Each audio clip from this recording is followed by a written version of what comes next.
maayir ku-xigeenka golaha deegaanka ee degmada Sheekh Maxamed Faarax Axmed isuduwaha wasaaradda caafimaadka ee degmada Sheekh Ismaaciil Xuseen Cabdullaahi iyo agaasimaha cisbitaalka ee degmada Sheekh Xamsan Maxamed Diriye waxay si rasmi ah uga daafureen cisbitaalka guud ee degmada Sheekh gobolka Saaxil dhiig shubista ay ku dhawaaqay madaxweynaha qaranka Soomaaliland isla markaana loo asteeyay in 15 bisha lixaad ay guud ahaanba gobolada iyo degmooyinka dalka Soomaaliland ka qabsanto waxaanay mas'uuliyiintaas halkaasi ka sheegeen inay maanta ay bishu tahay 15 bishii lixaad ee 2025 ay si rasmi ah uga daafureen cisbitaalka degmada Sheekh gobolka Saaxil dhiig shubist isla markaana maalintan qaran oo loogu magac daray ku deeq dhiigaaga oo ugu deeq naf u baahan waa kuwan iyagoo ka hadlayana waxay yiraahdeen runtii maanta waa maalin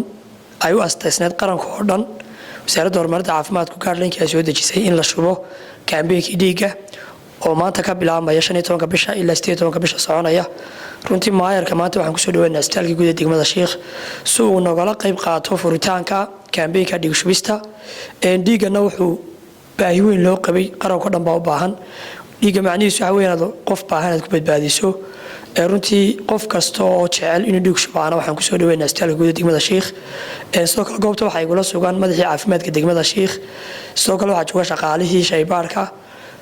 maanta taariikhdu tahay 15 bishii lixaad 2025 ahna maalin axada waxaan ku sugannahay cisbitaalka guud ee degmada Sheekh saacaduna ay tahay 10 subaxnimo maanta waa maalinta loo asteeyay shubista dhiigga iyadoo loogu magac daray badbaadi dhiigaaga ku badbaadi naf u baahan ku badbaadi naf u dhiman lahayd hooyo dhiman lahayd marka waxa weeye maanta waxaan faraynaa dadweynaha degmada Sheekh ku nool inay ka qayb qaataan maalinta dhiig shubista oo ah maalin loo baahan yahay dhiiggaas oo markasta inuu baahnay maadaama ay ku naalo meel buuraley doogu sheekhnay ku naalo waxaan kula dardaarmaynaa qof kasta oo dhiig shubaya inuu yimaado cisbitaalka guud ee degmada Sheekh soo ka qayb qaato dadka ku deeqaya dhiigooda talaagada dhiiguna waa inoo diyaar nooc kasta oo dhiigu yahayna waa loo baahan yahay oo la shubayaa barnaamijkeena maanta intaas ayuu daaran yahay maanta oo ay tahay bisha lixaad 15 waxaan joognaa cisbitaalka weyn ee degmada Sheekh runtii ujeedkan halkan maanta oo nimina waxa weeye inaan furno barnaamijka kaydka dhiigga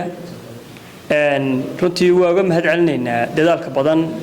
ee maamulka cisbitaalka degmada Sheekh iyo madaxa caafimaadka degmadu ay sameeyeen ee ah in la sameeyo kaydkii dhiigga loo sameeyo degmada Sheekh Soomaalidu waxay tiraahdaa intaad fog tahay baa la faytaa maadaama ay xaalado kasta iman karaan oo waqti kasta dhiigii loo baahan karo intii la raadin lahaa ee waqti badan ku lumi lahaa raadintiisa in aynu kaydkii lahaana aad bay nagu fiican tahay qofka marka dhiigiisi garanayso dabeetana dhiigii kaydka ku jiray